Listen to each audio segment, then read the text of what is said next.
Hey, what's going on, Who Dat Nation? Welcome to another edition of the State of the Saints podcast, where we talk New Orleans Saints. My name is TJ Jones. Thanks for checking out the podcast. I really do appreciate it.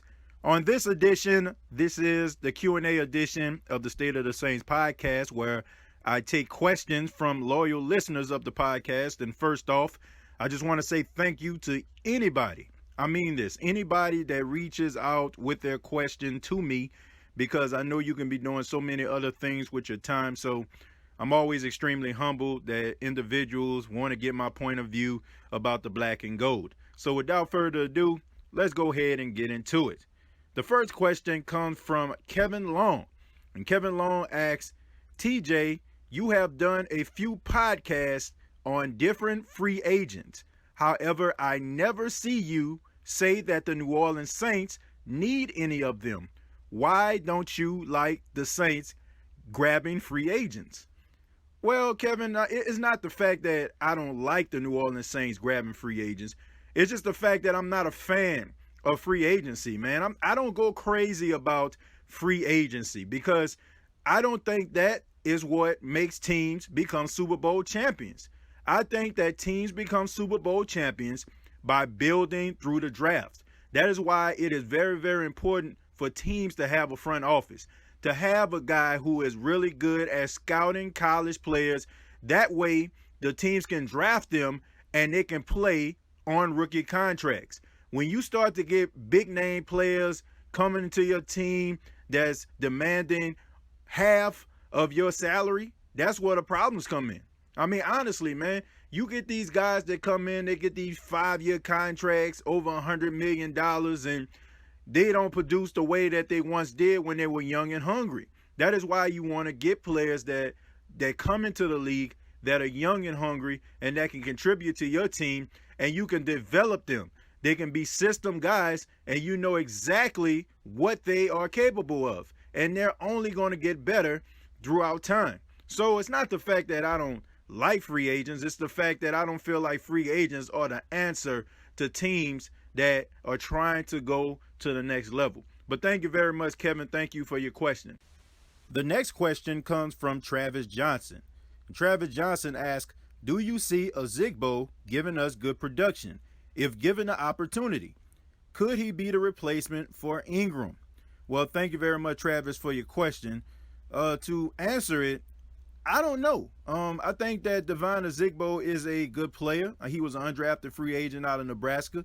He had a good, solid season. He had 155 attempts for 1,082 yards and 12 touchdowns. Nothing to sneeze at. He stands 5'10", 222 pounds. So what you're actually looking at is the exact replica of a Mark Ingram. I'm talking about height and size. But I don't know if he's going to be one of those players that'll come in and make an immediate impact. First and foremost, he got to make the team. I mean, there's New Orleans Saints. They have some decent running backs, man. You have Alvin Kamara, of course, and now you have newly acquired running back Latavius Murray coming in, and not to mention you have Dwayne Washington. Now, I know a lot of people don't talk about Dwayne Washington, but the few games that he played in last season, man, he produced. I mean, you look at the game against the Cincinnati Bengals. I mean, he came in late because the Saints absolutely destroyed the Bengals. He had some good production there. And in week 17 against the Carolina Panthers, he had over 100 yards rushing. So don't sleep on Dwayne Washington. Devon Igbo, I think that he can make the team. I think if he comes in and he goes out there and he gives it his all, he gives 110%, and he doesn't take any snap off. Every time he touches the ball, he does something that the coaching staff can remember. I think that he can make the team. I think that's his first priority. And if he makes the team, then maybe he can get some playing time by doing some good things in practice and maybe, showing that he is capable of carrying a rock. But Devon Igbo, I don't look for him being the answer just yet. Only time will tell. But looking at his stats coming out of college and his upside, I think the sky's the limit for Devon Igbo. Next question comes from Wayne Bradley. Wayne Bradley asks, do you believe that this is Drew Brees' last year, and will Marcus Williams' job be on the line with all the safeties that we picked up in the draft? Thank you very much, Wayne. Yes, I do feel like this is Drew Brees' last season. Now, I know that's not a popular opinion, but that's just mine. I feel like if the New Orleans Saints would have went to the Super Bowl last season, I feel like Drew Brees would have retired. There is no mistake that Teddy Bridgewater signed with the New Orleans Saints for another year. If Teddy Bridgewater was not told that Drew Brees' career wasn't about to wrap up, I don't think he would have signed with the New Orleans Saints like he did. I think he probably would have ended up taking that starting job in Miami, or he probably would have went somewhere else. I feel like Drew Brees is going to go out there. He's going to give it his all. He is going to try to make sure that the New Orleans Saints have a run at it, possibly making it all the way to the Super Bowl. I know that's what I hope they do. And I think he's going to hang it up after it's all said and done. I think Drew Brees has done it all. Drew Brees has done every single thing you can possibly think of in the National Football League. No, he has never been NFL MVP, but he is the all-time leading passer. He has the all-time leading in completions record. And I feel like if he goes out there and the Saints make it all the way, I think Drew Brees is going to hang it up. And to answer your question about Marcus Williams, I don't think Marcus Williams' job is in trouble. I think Marcus Williams is one of the best young safeties in the National Football League. I mean, if you look at Pro Football Focus, he's ranked in the top 15 among safeties in the National Football League. No, he didn't play on the level he did in his rookie season when he had 5 interceptions, but you can always count on Marcus Williams to make a tackle, and you can always count on him to be where he needs to be. I think that Minnesota Miracle kind of messed with his psyche. I always go back to that NFC Championship game when Jared Goff was scrambling outside the pocket in the fourth quarter on the last drive for the Rams before the game went into overtime. And I felt like Marcus Williams could have jumped in front of that tight end Everett before he actually had that 40-yard gain. I think if Marcus Williams didn't have that Minnesota Miracle in the back of his mind, I think he would have jumped in front of Everett instead of trying to make the tackle. He would have picked the ball off. And I think us talking about what happened with Tommy Lee Lewis wouldn't even been in existence. Marcus Williams is an incredible player. I think he gets in his own way sometimes, and I think he just needs to go out there and play with some confidence and some swag. I mean, you got Chauncey Gardner-Johnson coming in. This guy's a ball hawk. This guy comes in with a lot of swag. I mean, you got Hampton coming out of Rutgers. He comes in with a lot of swag, and the coaching staff were talking about him during rookie minicamp.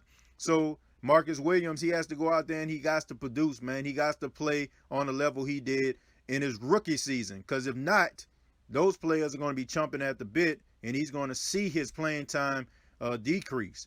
You got to go out there. You can't be out there overthinking and not being confident. So if Marcus Williams plays like he doesn't have any confidence, those young players are going to come in and scoop his job like it ain't nothing. And the last question comes from Quinterio Jackson. And Quinterio asks, do you think Marcus Davenport is going to show up this year? And he also asked about Devon Ozigbo possibly taking Latavius Murray's spot. So thank you, Quinterio.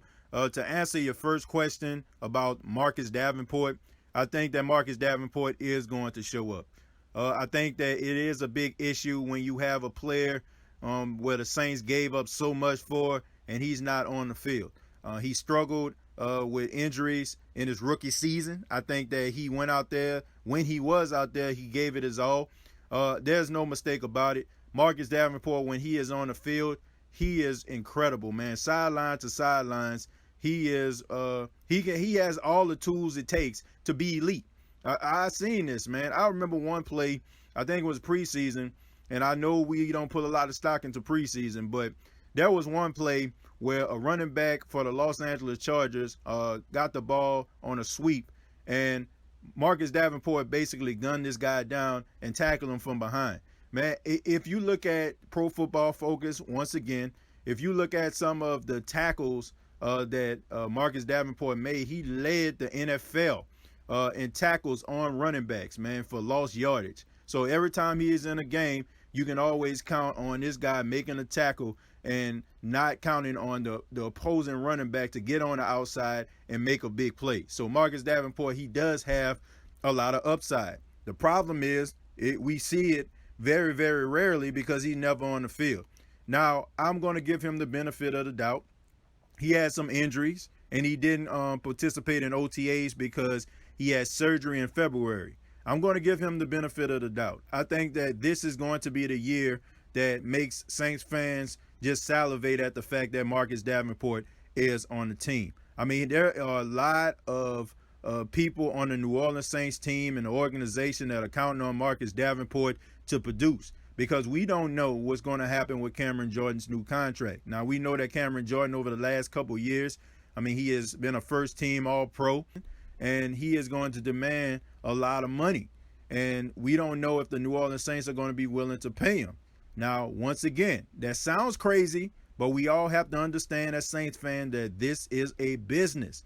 And if free agency comes around, Cam Jordan's agent wants a certain amount of money and the Saints aren't willing to pay it, we could be seeing what we see from Mark Ingram going to another team. And Marcus Davenport will have to step up to be that missing piece. And I hope that the New Orleans Saints will pay Cam Jordan where both of these guys can go out there and we can have like almost like a Dwight Freeney, Robert Mathis type thing going on in New Orleans. But I want Marcus Davenport to hit the field and go out there and produce and be the defensive end that the New Orleans Saints know he can be. I think that he has a lot of promise. I don't think that it was just an anomaly watching him play with the Washington Redskins game on Monday night and watching that game against the Minnesota Vikings on Sunday Night Football. I think that this guy is legit. He just has to stay on the field. And to answer your question about Igbo, once again, I talked about him in the first question. I don't think he's going to take Latavius Murray's spot. I think that Latavius Murray, he'll go out there and he'll play. I mean, you don't give a player that type of contract and don't expect for him to be one of your every down backs. But I think that Igbo can get some playing time, possibly, a couple snaps maybe, or be one of those, special teamers that the New Orleans Saints can put out there and maybe, run back a punt or even a kick return. I think that that's what you'll probably see out of Igbo. I don't think you're going to see much when it comes to playing time in the regular season. But I want to say thank you for submitting your questions. Once again, thank you. You can always submit your questions by going to facebook.com, search The State of the Saints Podcast, or you can email the State of the Saints Podcast at stateofthesaintspodcast@gmail.com. Thank you very much. This has been the State of the Saints Podcast. Subscribe to the YouTube channel, youtube.com, search The State of the Saints Podcast, and previous episodes are available on iTunes, Spotify, and iHeartRadio.com. Till next time, all I have to say is, who dat?